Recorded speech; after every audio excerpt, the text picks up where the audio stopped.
欢迎电视机前的观众朋友走进天津卫视的大型情感节目《爱情保卫战》。本节目由中国广电天津公司独家冠名播出。看电视享五 G， 选中国广电。来看看今天请到的几位情感导师是谁？他们是青年作家文吉尔老师，欢迎；情感导师周小鹏老师，欢迎；情感导师于继静老师，欢迎；情感导师莎娜老师，欢迎。当然还有我们广电帮帮团的老师们，欢迎两位。来了解一下这对的基本情况，请看。我俩在一起都8年了，我想和他结婚，但他根本不同意。我不知道他到底想要什么。他就是为了结婚而结婚，只想给家里一个交代。我俩之间还存在着很多没有解决的问题。我觉得他就是没事找事儿，总是因为一些鸡毛蒜皮的小事和我吵架。为什么就不能空出时间一起搞事业呢？他总是认为我是过错方，不理解他。在他心里，事业比我重要，遇到问题只会敷衍了事。我对这段感情真的没信心了。有请这对情侣，有请。男嘉宾小宋，28岁，来自黑龙江个体；女嘉宾小王，26岁，来自黑龙江个体。有请两位，有请。认识好多年了是吧？对，8年了。啊？8年了。我的天哪！今天为啥来？今天是我要来的因为我俩在一起吧，毕竟是处了时间太长了嘛，然后我就把结婚提在日程上了。你要娶她了？对。哎，好。但是呢，他就是以各种理由推搡我，就不同意。我觉得结婚的话，起码是要有一种冲动啊和激情。我们两个可能也是时间太长了，现在平淡的像一潭死水，就是除了工作上没有任何感情的交流，怎么结婚呀？你爱他吗？我爱呀。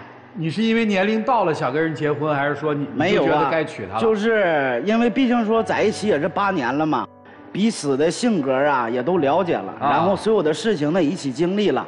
目前呢，我俩的工作也趋于平稳状态，有自己一定的存款，房呢和车也有了。毕竟是从小吧在爷爷奶奶长大嘛，也想让爷爷奶奶看到第4辈人出生。他说这些话，我觉得他就像是要完成任务一样。他就是说想给家人看见啊，亲戚朋友看见我们8年了走到一起，而不是说想跟我结婚。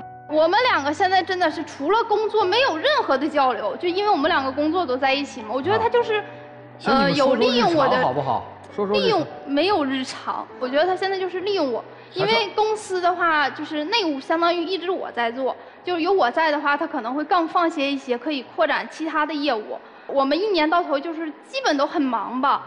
然后他现在脾气也越来越不好，一忙的时候啊，他就会冲我发脾气。然后那不是因为你工作做得不好吗？不是，你小事私下是不是也有冲我发脾气的时候？然后他冲我发完脾气呢，还不知道跟我道歉，也不会说去哄我一下呀，他从来不会。但是在我心里真的是一直放着。你们俩是共同创业是吧？对，共同创业，一起开的公司。对。谁是老板？我。您主要负责？内务和财务。那不挺好吗？但是我们两个之间除了工作没有任何的话语。然后年初的时候我们可能会轻松一点，我说我们出去玩啊，然后他也同意了，做好计划了，机票都订好了。临近出发，他跟我说去不了了，他那边有工作要出差一趟。后来我想生意主要还是去吧。之后我才发现他是跟其他的女客户去海南旅游了，因为当时他那个微信是登在我们公司电脑上的。然后我就看见那个女客户给他发说的那个记得带泳衣泳裤，他这面放我鸽子，那面去跟其他女客户去海南旅游了，还带着泳衣泳裤。这个是这事儿咋圆？这个后面我也跟他解释了啊，为什么说是我跟那个客户过去，是因为人家客户一家老小，包括自己的爹妈，还有自己的老公儿女啥，人家都去海南那边去旅游。因为说他是我可以来说是我创业当中一个好大姐吧，就是一直很照顾我。他就当时给我打电话说：“小宋，我给你介绍一个当地做系统很厉害的一个客户，介绍给你们认识一下。”那么我当时就在想，那么肯定是以工作为主嘛。那旅游的时候，咱们可以什么时候都可以去旅游。可是旅游也没有必要去带那个泳衣泳裤啊。再一个，主持人，你知道为什么我不相信他们？是因为他以前有过前科，也是因为经常需要出去应酬嘛。有一次，一个女客户，他出去跟客户吃饭期间，他还跟我说啊，说这个女客户有多矫情呀，他不断的跟我强调他有多不喜欢这个客户啊。我当时就真的是以为他很讨厌这个客户，也没有多想。然后有一次，因为就是业务看手机，我就看见一个女的给他发消息，说我这边刚睡醒，你在干嘛？然后我就点进。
这个是你看啊，我太了解他这个人了，毕竟8年时间了。我要是第2天跟他说，他肯定是揪着这个事情不放。但是过后我也给他发红包了。对，发红包真的，他发红包用我的亲属卡给我发红包，用我自己的钱给我发红包。啥意思呀？就是我没钱呢。哦，公司所有的收款、所有的收入都是进他的账户、进他的卡里边。我呢，就是他1个月给我批点亲属卡，就是我花的每一分钱都在他的监视下。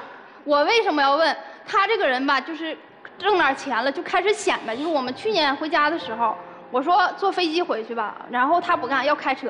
我说太远了，因为我们是从深圳回哈尔滨。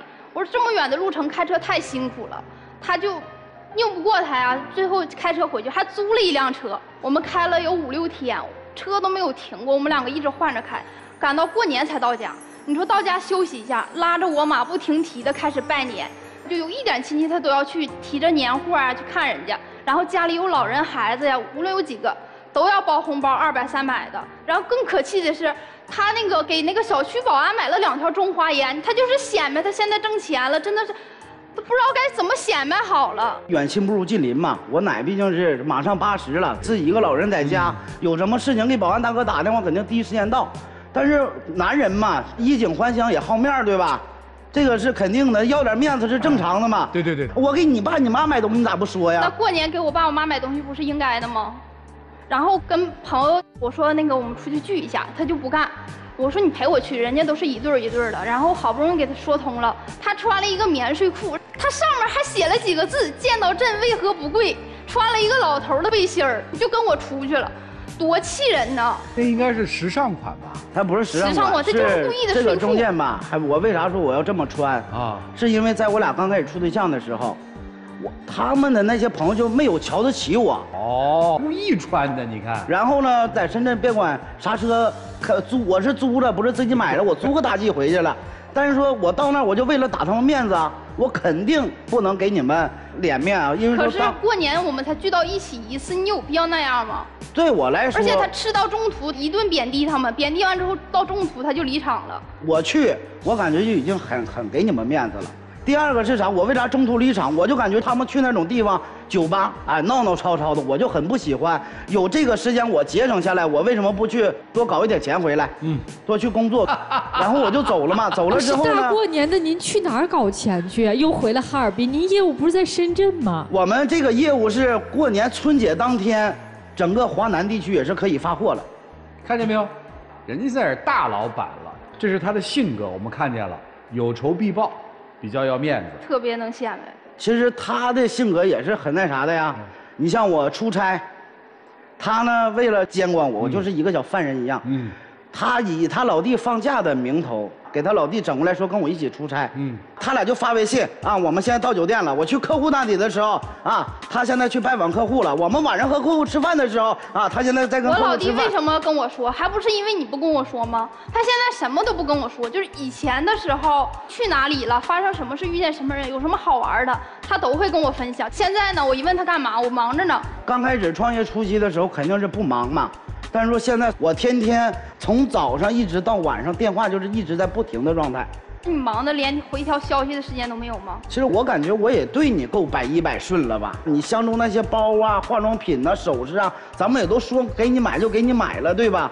还有一个是啥？主持人，他瞒着我，跟他朋友去投资了一个艺术班，投资了10万块呢。他朋友不到1个月把钱卷跑了，现在呢？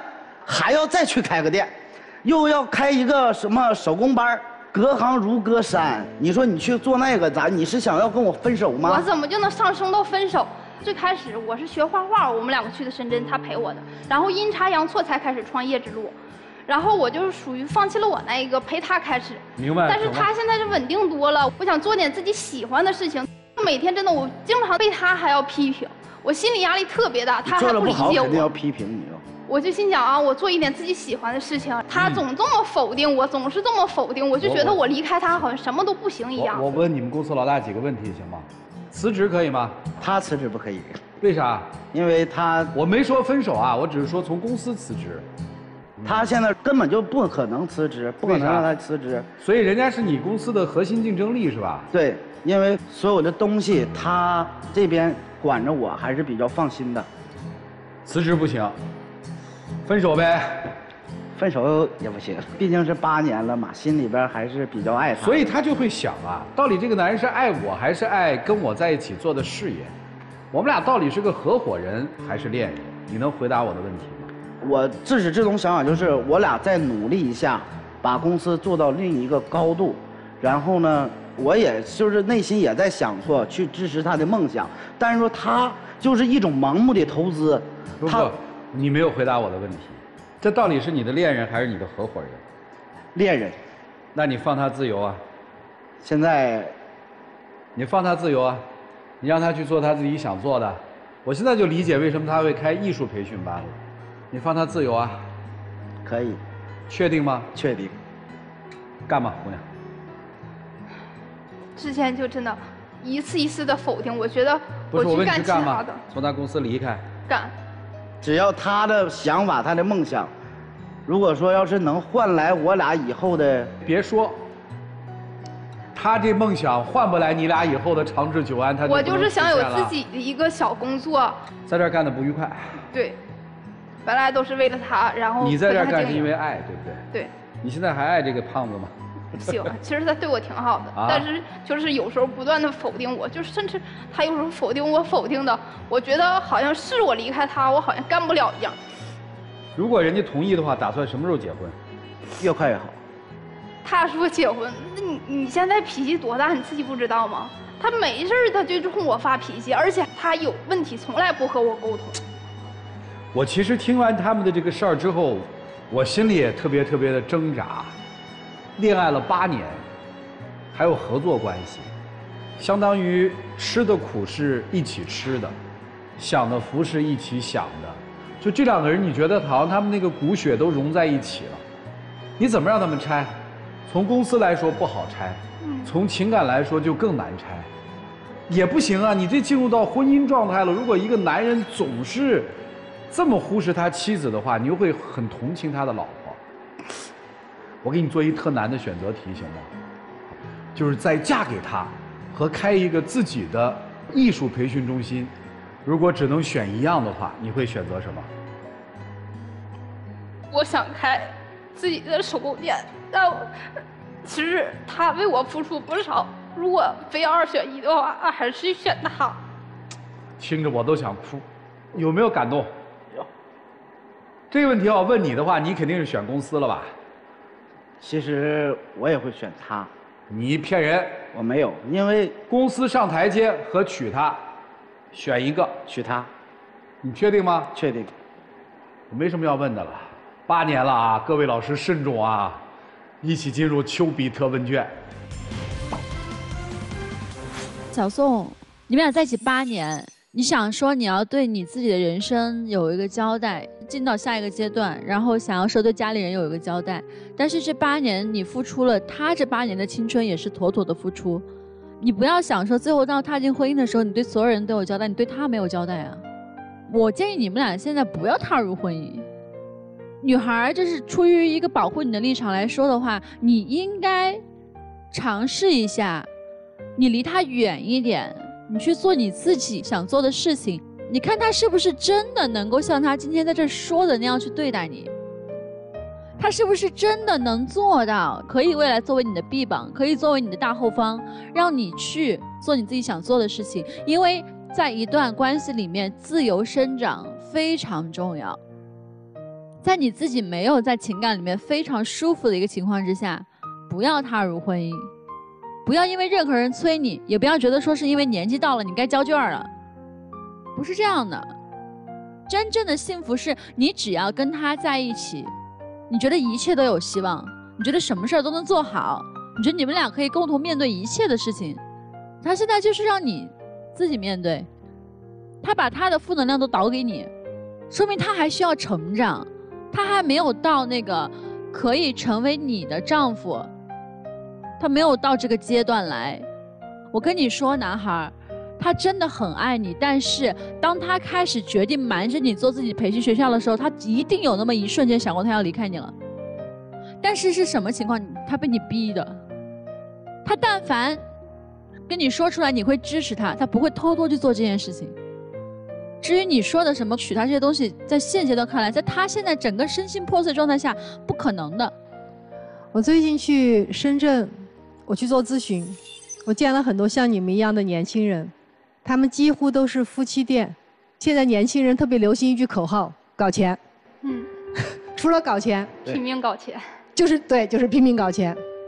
可是我会发现有很多人，特别是恋人或者夫妻，他们忘了一个生活的本质：我们赚钱是为什么？我们赚钱只是为了赚钱，还是赚钱是为了让2个人的生活过得更好？吃饭是为了什么？只是为了让自己能够活下去，更好的搞钱，还是吃饭是为了真正享受食物带给我们的那种美味？包括我问过他们很多人，你们现在还看电影吗？特别是30多岁的夫妻，我说现在还看电影吗？啊，看啊，那是必须要做的事儿。他把看电影变成了任务，同样他们把跟对方吃饭变成了谈业务。我也觉得我们2个可能离开，可能感情的交流会多一些。也不一定，也许你知道，你离开过后，这个公司可能经营会不善，因为没有人能够更好的像你一样管财务。不容易的，对。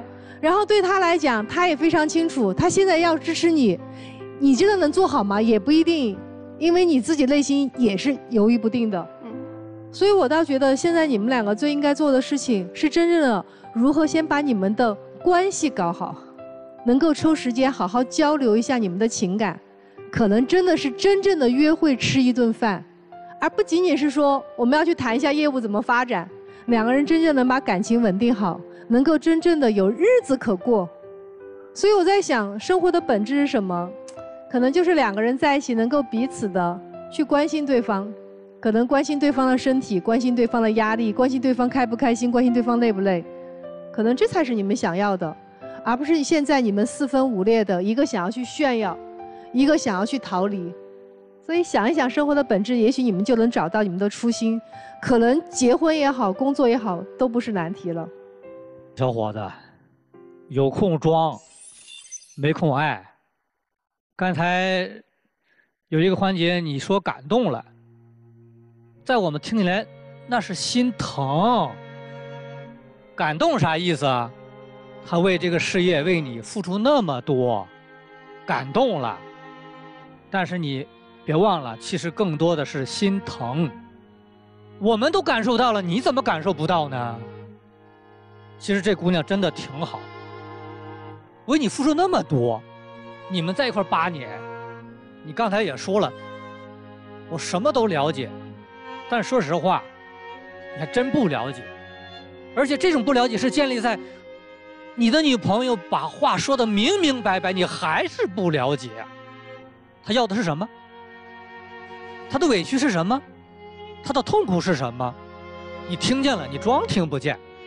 表面上好像你也在付出，没错，你确实也在付出，但是你明明听见了，他要的不是这些东西。问题在哪？他此刻在流泪，他此刻在委屈，他此刻被你否定，他此刻没有情绪价值，此刻里没有爱情。这一刻啥也不是，啥也不是到绝望，你还看不到，兄弟，两个人拼不到今天，真的也不容易。按说应该是水到渠成，结成正果的时候，你们居然要说分开，分开吧又很虐，但是在一块又不快乐，你们过成什么？明明挺好的两个人，却过成这个样子，这是我们特别替两位难过的事儿。咱们把事业稍稍缓一点点，两人留点时间和空间，尤其用心看看我们在情感上交流些什么。再亲近的人，如果不说点知心话，没有点温情的话，也都淡了。所以我不建议按照这个节奏再往下走，把情绪价值放在第一位，健康快乐放在第一位，那么这个方向对了，那么其他的也都容易对了。女生用8年的感情赌后半生的幸福，我不认同。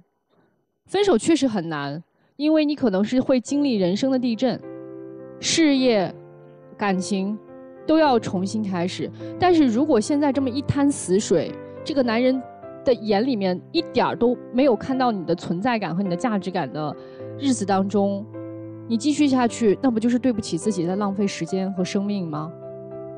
她为什么要嫁给你？婚后的生活一眼望到头，一点交流都没有，一点情绪价值都没有，一点爱都感受不到。你现在对他都已经这样了，婚后可想而知，更不搭理他了，反正都娶回来了。所以我觉得现在是拉一拉你，往下拽一拽你的时候，让你认清楚，在你生命当中，在你走到今天这个地步还没成功的时候，是谁一直陪在你的身边？他到底有没有价值感？他到底有没有存在感？其实这段感情对你而言，说白了就是腻了、累了、懒的。以前为什么每天能谈完客户，然后跟他去聊聊今天发生了什么事儿？因为那个时候新鲜感还在。现在为什么不能？真的忙吗？没那么忙。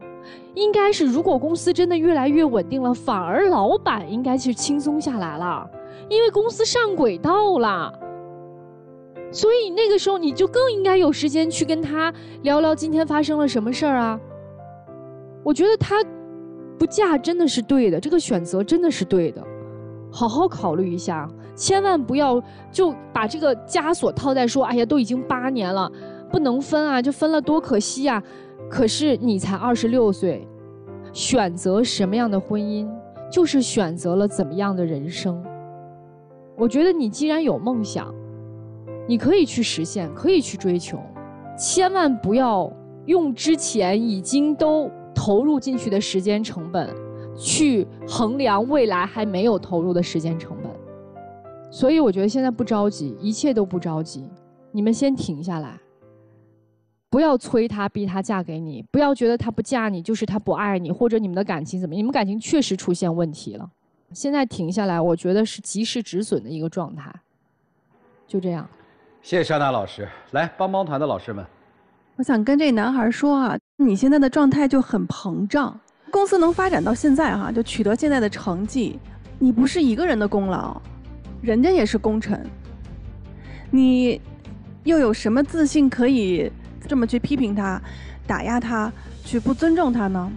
你们现在都沉下来吧，都想一想当初为什么出发，然后两个人好好聊一聊，找到一个他觉得舒服，然后我觉得你也适合自己发展的一个点，希望你们能爱情事业双丰收。其实对于你们的关系啊，我非常的乐观，我觉得你们今天来的对，因为希望就在今天，就在转角处。你们在一起8年，前面的8年是公司的合伙人，你们共同努力的是公司的资金账户，但是从今往后更多的经营的是你们的情感账户。那情感账户靠的是什么呢？关心、理解和支持。从今往后，你们真正的利益共同体是家庭的幸福。谢谢老师。不同的人生阶段啊，大概呈现出不同的图画来。我一直觉得人的心就是那么大。我90%给了工作的时候，我给到家人、给到朋友的大概只有10%。所以在这8年里，所有的心气儿和心力都放在了创业上，而忽视了彼此。在我看来，是正常的年轻人都会这么去做的。现在好在什么地方？有基础了。因为你们最要追的东西不是差不多追到了吗？下一步才是怎么活得更自我、更开心的一个时代。我倒觉得应该是往前走。剩下的时间留给你们，加油就好，一起进入会生活选广电真情60秒。刚刚也是咱俩都说出了自己的心声嘛。我想对你说，就是你所说的东西我都会及时更改。你的梦想，你可以去实现嘛，后面我来帮你兜底。我真的就是希望以后有事情我们好好解决，你就跟我沟通，然后脾气小一点，不要动不动就发脾气，发脾气解决不了事情。这些事情以后都会去改，及时的去改正，有矛盾咱俩就及时去解决。你爱不爱人家呀，老大？说呀，爱不爱人家呀？谈买卖呢，说不出来。这啊，爱不爱都说不出来了。没有，是太多人了，不好意思。好吧，谢谢两位，请回吧，谢谢你们。哎呀。电视机前的观众朋友，欢迎登录优酷视频、腾讯视频收看节目的完整内容。来吧，文老师预测一下。双出，双出，肯定双出。双出，但是我特别不希望他俩在一起。来吧，我们看看他们自己的选择是怎样的。请开门，请开门。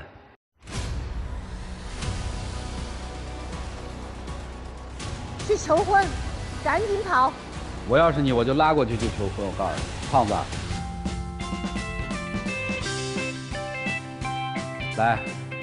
来吧，求婚吧！这么大的舞台给你还不赶紧啊？对啊，抓紧啊！来，我们一起见证属于他们的浪漫时刻。各位，请见证。跪下来求。干啥呀？发自本心的。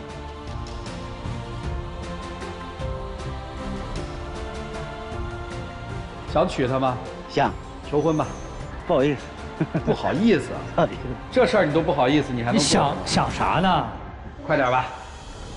这么多人帮你，帮你了，你女朋友要的就是这种感觉，你现在都不给，我就不看好你。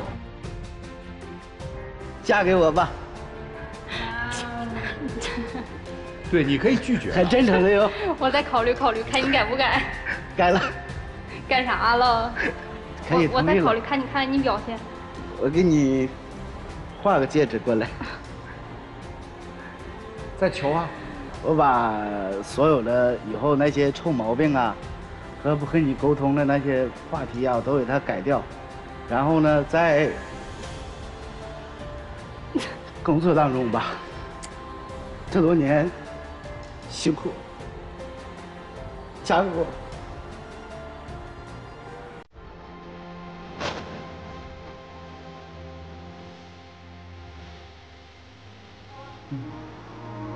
哎呀，回去冷静一下，商量一下婚期，啊，给我们来点喜糖总可以吧？啊，谢谢，加油好不好？谢谢你们啊！谢谢，谢谢，请回，请回。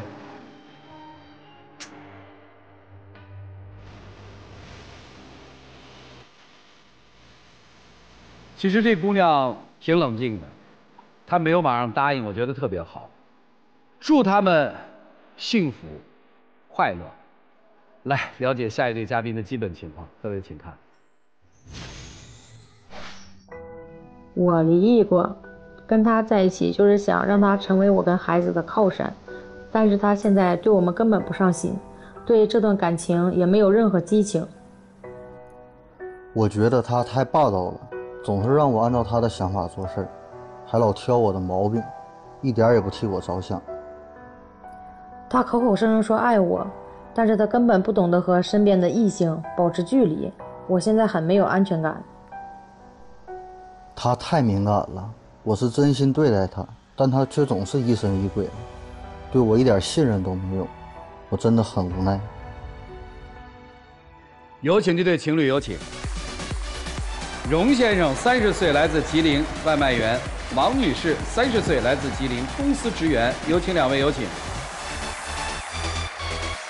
欢迎两位哈。你好。资料上面说您是离异的。对，我是离异带个孩子，然后离异5年了。孩子多大呀？孩子今年7岁。男孩女孩啊？女孩。你是？我一直单身好多年了，单身好多年了。对啊，有过婚史吗？我的意思没有哈。对，怎么认识的呀？就之前在聊天软件上聊天认识的，谈了1年了是吧？对对对，1年多点。今天为什么来呀？他要来。是我要来的，因为我觉得相处1年多了嘛，他对我的这段感情感觉没有激情了，然后我感觉我一直在付出，看不见一点点的回报，然后我现在感觉要走不下去了。说说吧，怎么就觉得撑不下去了？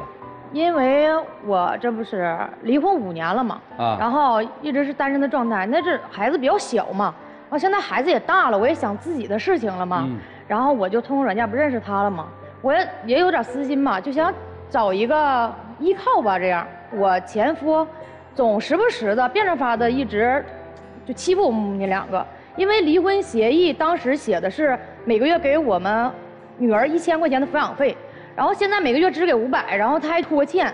在离婚之前吧，孩子的爷爷就是种地嘛，差了点钱，就是在我的母亲头上贷了3万块钱的贷款，在离婚协议也写到了，但是一直没还。我以各种理由，然后他也不还我。你看我要不来，我就觉得我认识他了嘛，因为他是我的依靠啊，他是我的所有了呀，对吧？我就想让他去帮我要这个钱。然后他呢，我表达完之后，他就心不甘情愿，他说啊，为什么就我去要这个钱呢？主持人，我这钱我没法去帮他要啊！你听到他说的重点吗？他前夫的父母用他父母里面去借的那个贷款。那你是我现在最亲的人。那么复杂的家庭关系，我只是她男朋友，我怎么去掺和进去啊？还有主持人，就是我前夫不是知道我这个处了一个新男朋友吗？然后就来我家里找事儿嘛，然后就跟他说，就是啊，你们2个。处对象可以，但是你必须得好好对我姑娘。你如果对我姑娘不好的情况下，那我就给你俩搅黄了。他当时听了就特别生气，然后就跟我前夫说的啊，你抚养费给的这么少，然后你还拖欠。那如果说你觉得我对你姑娘不好的情况下，那你就把她带走啊！我还不想跟一个拖油瓶在这处对象呢。那你说他说的什么话呀？虽然说气话，但我觉得就是真心话呀。我那不是真心话，主持人。你说，如果我真嫌弃他带个孩子，我嫌弃他有拖油瓶，我当初为什么要选择跟他在一起，对不对？我那就是当时跟他前夫我吵吵起来，我生气，我就是想埋汰他，我恶心他。我觉得气话就是真心话，你就是嫌弃我带孩子吗？你自己嫌弃自己吗？我不嫌弃啊。那不就完了吗？我倒觉得他那个话是个气话。我真就是气话，就是上头了。我觉得是个气话，因为如果他真的在乎的话，他不会跟你交往的。他对我的女儿就是一点关心都没有，就是做不到视如己出。有一次半夜10点多了，然后孩子高烧了，我给他打电话，我说你过来吧。他3个小时之后到的医院。你说你让我怎么想啊？主持人，我平时很辛苦送外卖，其实正好我那天我单特别多，我送了得5、6、10单，我下班回家就有点晚，我特别累，躺床我就睡觉了。他给我电话打起来了，我醒了，那我就去呗。但是我累一天，我头确实有点晕，我寻思我缓一缓我再起来。你送外卖都能这么准时，当我和孩子需要你的时候，你迟到3个小时你才到这，那你不是你先弄清楚，那孩子跟他没有任何关系啊。但是他接受我了，他得接受我的孩子呀。他接受了，他去了。他还是没放在心上啊。我只是累了，我不是我一点不关心，我不去。对吧？我去了，我只不过我当时我确实难受，我去的晚了。而且我觉得他说的也很坦诚，我就是特别累，我想再喘口气儿，我再走，结果没想到我又睡过去。那我在需要他的时候他没到场，那我什么都弄完了他再去的，那我觉得那我还不如我自己呢，我找他做什么呀？它的意义在于你在那一刻精神上有人帮助你。不，那为什么这个时候不给孩子他爹打电话呢？他爹那个该出现的不是应该孩子他爹吗？他爹本来就是没有责任心呢。对他爹都没有责任心，一个跟他没有任何关系的人为什么要对他有责任心呢？就因为爱你吗？那我觉得爱我就得接受我的全部。接受了呀，去了呀，去晚了呀，没有达标啊，仅此而已啊。那我也接受不了。我为什么跟你说不要指望他对他视如己出呢？你那还是个闺女，保持一定的距离，对大家都挺好的。那我后来也让我，因为孩子也达到了上小学的年龄嘛，然后孩子的户口还在长春老家啊，然后我就让我妈妈把孩子接回去吧。我说我妈妈来了，你是不是应该见一面呢？是不是应该感谢一下啊？然后他当时就急了，你知道吧？我倒不是急眼了、生气了，我就是不想去见他妈妈。他妈妈她本来就看不上我，嫌弃我送外卖的。那你说我俩在一起其实也没有多久，那我感觉就没有必要去见呢。是我妈对你印象不好，也说了一些不中听的话，但她毕竟是我母亲，你见一见也是很正常的呀。那我最后我不也去了吗？你去了，你拉了个大脸，就是我妈反正说的也比较难听吧。我妈说我不太看好你们之间的感情，然后你这么也不待见我外孙女，那我就把我外孙女带走呗。以后你们两个任何事情你都不要告诉我，咱们就自己过自己的。他们两个之间就怼起来，你知道吧？他还说了一些，就是那孩子你不是应该的吗？那我为什么要感谢他呀？对我母亲我觉得很不尊重。主持人，这事儿我承认，我当时我态度确实不太好，但是我感觉我说的话没有错。哎，这事儿你要客观冷静的说呀，就不该这么急赤白脸的就见父母。你们这八字还没一撇，见什么妈妈呀？这事儿我觉得你真的没有处理好，咱就心平气静的说，你说让他感谢啥？他把我的孩子带走呀。不是，那是你的孩子，跟他，我们还是说这孩子跟他有什么关系？你可能听起来觉得特别冷酷啊，就好像不近人情味儿啊。但是你客观的冷静下来，你仔细想，因为我觉得如果这个关你过不了，你再婚这件事儿就特别难。你得先把这个心理坎儿过去了，才好办。你就想，他为啥要感谢你妈带了你的孩子？该感谢的是你前夫和你，跟他没有关系。就是因为，而且孩子是他要求送走的吗？不是。对孩子也不是那么太上心呢。他30岁，他没有结过婚，他没有孩子，他怎么对孩子上心？一个7岁的女孩，你让她怎么去？是，他没有当过爹。就是没有这种经验，那我觉得你可以尝试呀，对不对呀？一点这个心劲儿都没有。你要求太高了，你选错了人，我只能这么说。如果你的目标是给孩子选一个后爹的话，那这个人应该是有过当爹经历的人，或者他也带着一个孩子，你们俩这样可能能达到你的要求。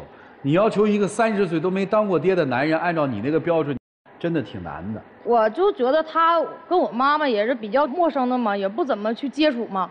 然后每次打视频的时候，他在旁边连个招呼都不打，就感觉也很不礼貌。不，这只能说明你有问题。那每次他跟他妈妈打视频的时候，我都会主动去跟阿姨去。这也说明你有问题，你没有分寸感。那我觉得应该有沟通上的呀。那只是你觉得，你太着急了。我们再往下听，还有什么？还有就是，他让我没有安全感。他处了一个2年前女友，每隔1、2个月，他的前女友去喝多的时候，去他楼下去找他，他还当做老好人，他每次还打车给他送回去。我不是打车给他送回去了，我是叫个出租车，让出租车送他回去。还有一次就是我碰见了，你知道吗？然后他前女友还对我挑衅，他说：“姐姐，你跟他分手吧，我后悔了，我们要复合。”他呢在旁边，然后还要给他送回去，然后我就急了，我说为什么还要送你啊？我说那你就给你父母打电话，让你父母来接你呗。然后他后来他感觉就是挂不住脸了嘛，他前女友就走了。他前女友是始终拿他是当做一个提款机似的，你知道吧？他在打工嘛，工地，然后每到开工资的时候，他会给他2/3，然后就给他前女友，就这种状态。我觉得他前女友在我这儿就感觉就是个定时炸弹，你知道吧？还有就是微信。还有所有的联系方式、电话呀，什么都不删除，我让他删他也不删。你是还是想跟你前女友复合吗？我没想过跟他复合，他不就是没有安全感吗？对吧？我给他安全感呢。我前女友她总是喝多了之后来找我，想在楼下堵我，我搬走了，对不对？我让他找不到我，不就完事了吗？那你为什么不删呢？你都搬走了，你为啥不删除所有的联系方式？那你的心里想的是什么呀？我们俩在一起2年也是有感情，对不对？虽然我们不可能有感情，为什么要接触下一段感情啊？分手归分手，那不可能就是当仇人了吧，对不对？那你那么宠他，那你就我不宠你吗？我也宠你呀，对不对？除了前女友，还有个女闺蜜。那不是女闺蜜，那就是邻居家一起长大的，比我大几岁的一个姐姐，我们都当哥们儿处。就是女人的第六感，见到她女闺蜜，我都感觉我特不喜欢她。他们俩有时候还约，每天一起吃个饭呢什么的。那你这是什么作为呀？我们俩要是有事这么些年，那不早就有事了吗？对不对？我都告诉他了，我说你俩不要单独去见面，因为我也在这儿。要是你俩有什么事情的情况下，你把我拉着，咱们3个坐一块儿，就是说什么都可以。这句话就我说了就跟没说是一样的，主持人，你知道吗？我为什么就没有这安全感？因为我毕竟我离婚了。你是跟他经常见面吗？不是经常，但是偶尔也会见过那么1、2次面。那朋友之间你不可能说总不联系吧，对不对？是单独见面，还有其他的朋友？有的偶尔的话也会单独见面。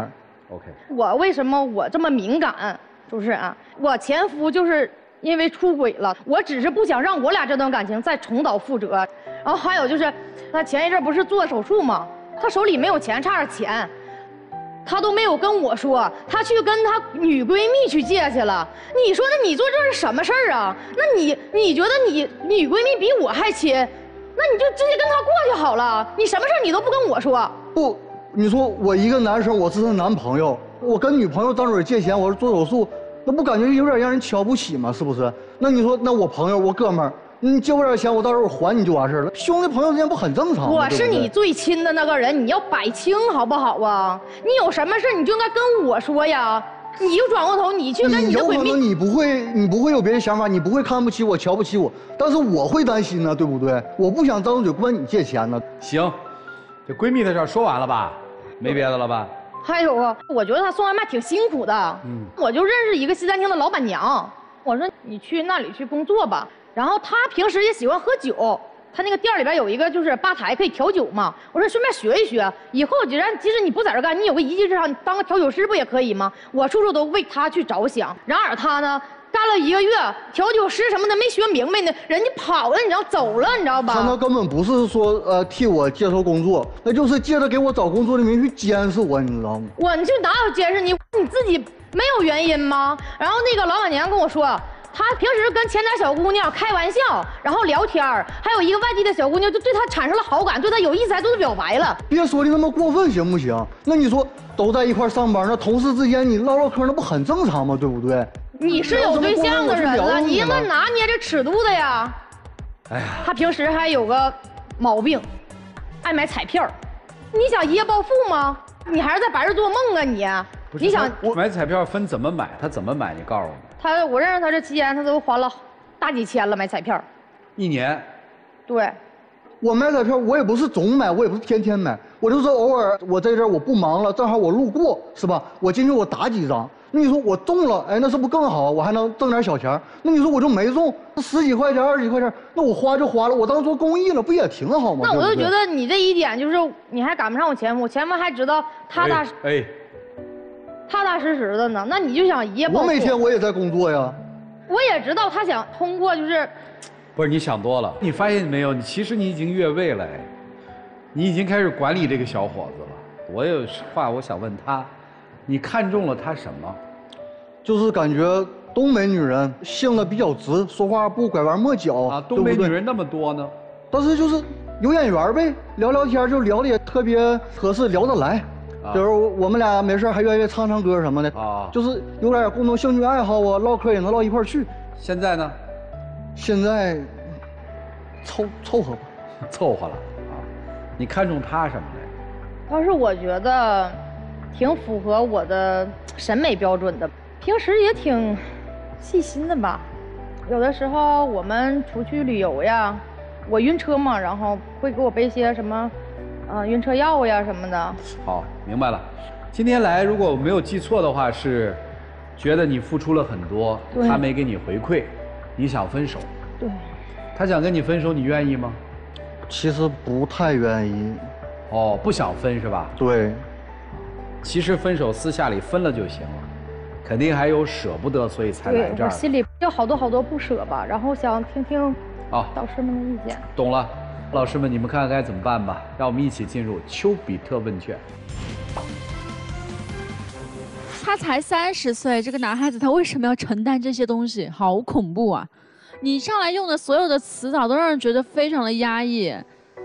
小王女士，你说他是我的所有，我一直在付出，这种话我听着我都很害怕。如果今天有一个或者是我的伴侣，他对我说你是我的所有，天哪，你说的话都太沉重了。还有一个，你想要2全，对不起，我至少在我这儿不可能给你2全，因为爱情保卫战保卫的是爱情，保卫的不是个人欲望。你说他的前女友把他当成提款机，我觉得你不止把他当提款机啊，你让他做的事情太多了。你又要求他共情你，为人父母，又要求他共情你，在你的前夫面前保护你，你让他做的事情实在是太多了，已经远远超出了他只是在跟你谈恋爱这件事情。你说你一直都在付出，但是你的付出让他觉得是付出了吗？他觉得他被爱了吗？没有。他说了，我觉得你在监视我，我觉得你对我的要求有点过分，我觉得你无理取闹，这是你的付出得到的所有回馈。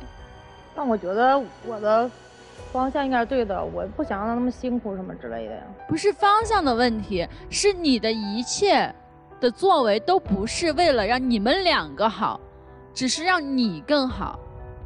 小王，咱过分了，咱要求的太多了。你前夫是你女儿的亲生父亲，尚且做不到，这个不是亲生的，你如何要求他做到？我女儿在我前夫那得不到爱哦，我就想让她给予父爱。凭什么呀？你凭什么说就要说你要找一个依靠，他就一定要当你的依靠啊？他没有这个能力，姐妹，你找错人了。你要放过你自己，你也放过他。你自己明明是说的是，你觉得现在你的孩子已经长大了，你想过你自己的生活，你想去谈恋爱。那你还是没有过新的生活呀？你把所有的一切全部混为一谈。他已经努力去做了，不管做什么都是没做到位，不管做什么你都是做错的，什么都是错，不如不做。就现在你俩这个恋爱真的不谈也罢。男生，你恋爱谈的在你的范围内是有意思的，痛并快乐着，该给钱给了，该给时间给了。但是你给不了任何一个女人她们想要的稳定的生活，还有责任和担当。所以我倒建议你想想你到底要什么。如果你仅仅想谈恋爱的话，也许它不适合你。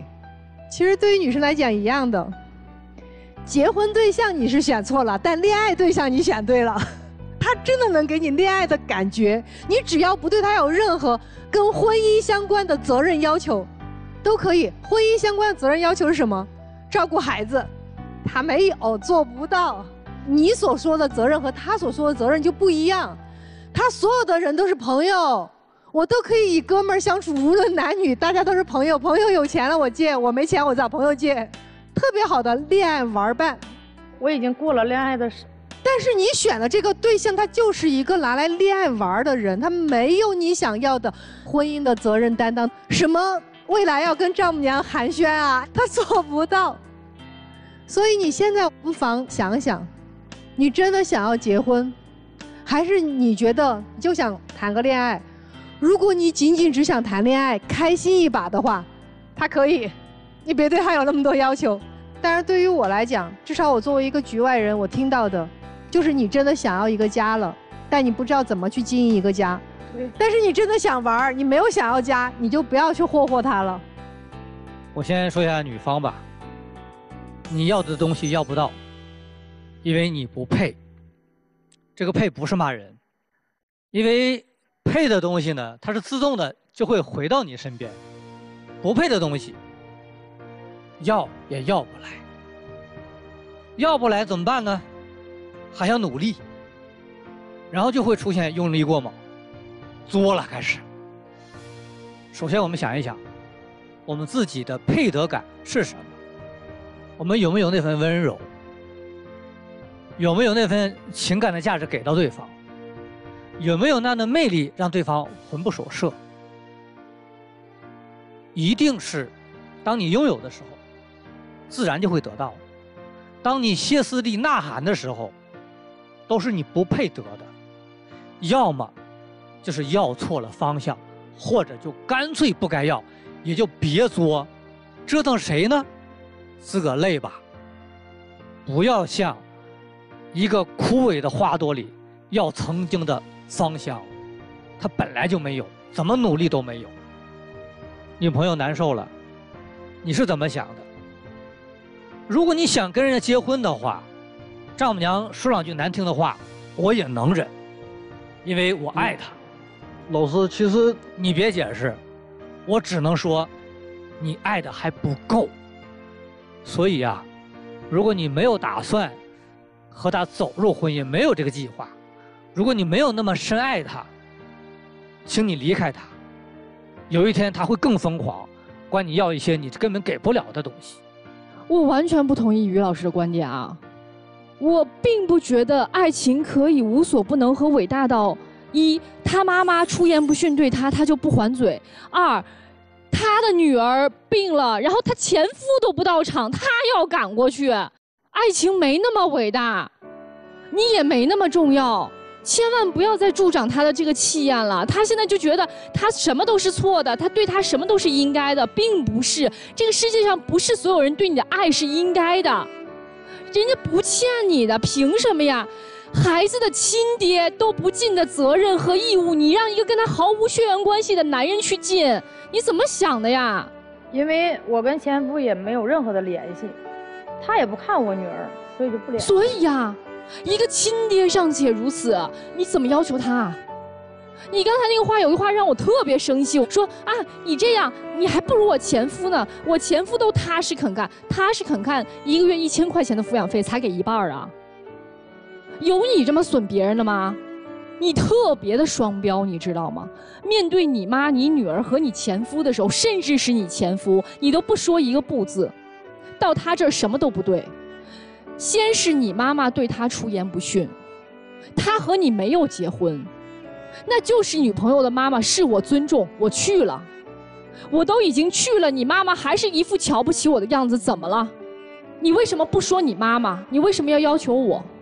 我觉得每个父母都想让自己的女儿过得好一些。是的呀，你妈妈想让你过得好，不能把你过得好绑架在另外一个男人身上吧？那你妈妈应该说你，你怎么不争气呢？凭什么骂这个男朋友呢？我也在努力呀。你这话就聊不下去了。咱俩说的是一件事儿吗？你都给我整乐了，我也在努力。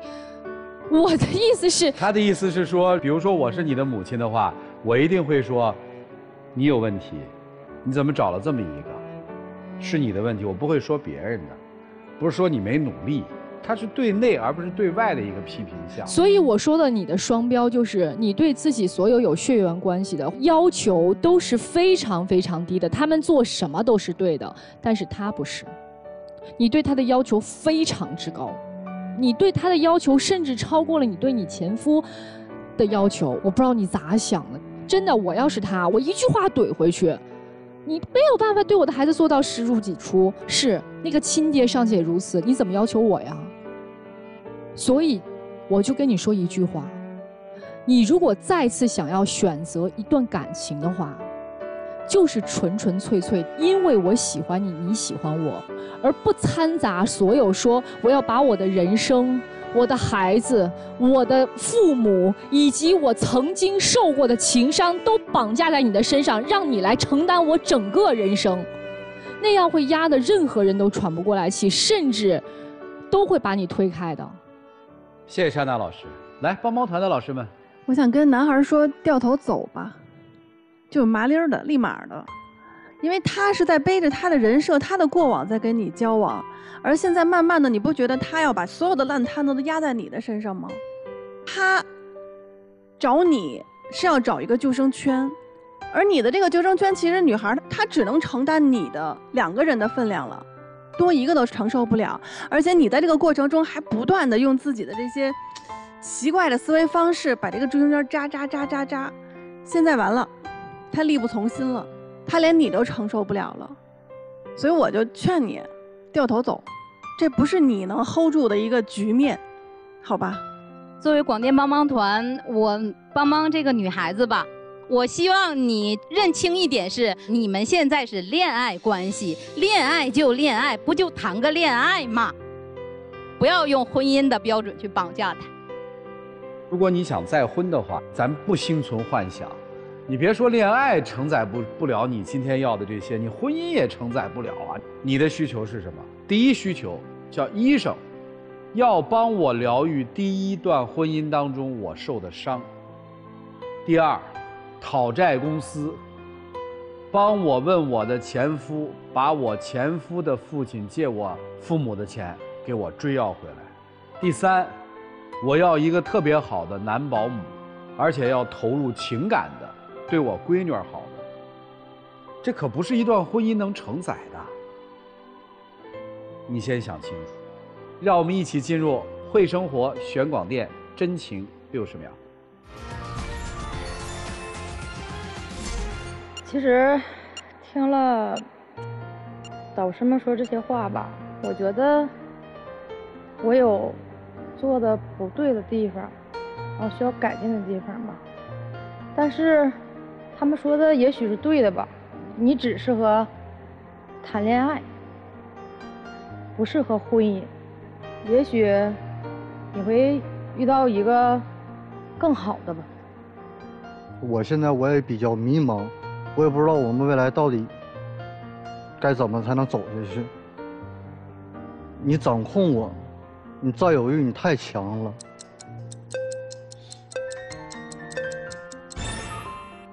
挺好的，你挺好的，不是不好，是你的要求太多了，你要降要求。婚姻都承载不了，你别说谈个恋爱了，对吧？谢谢两位，请回吧。电视机前的观众朋友，我们栏目的唯一官方报名热线是02-236-06301，有情感困惑的观众可以来电报名，不收取任何的费用，小心被骗。来，我们预测一下，双不出，一样双不出，女不出。我怎么觉得会双出呢？这也是一个可能。来看看他们自己的选择是怎样的，请开门。请开门。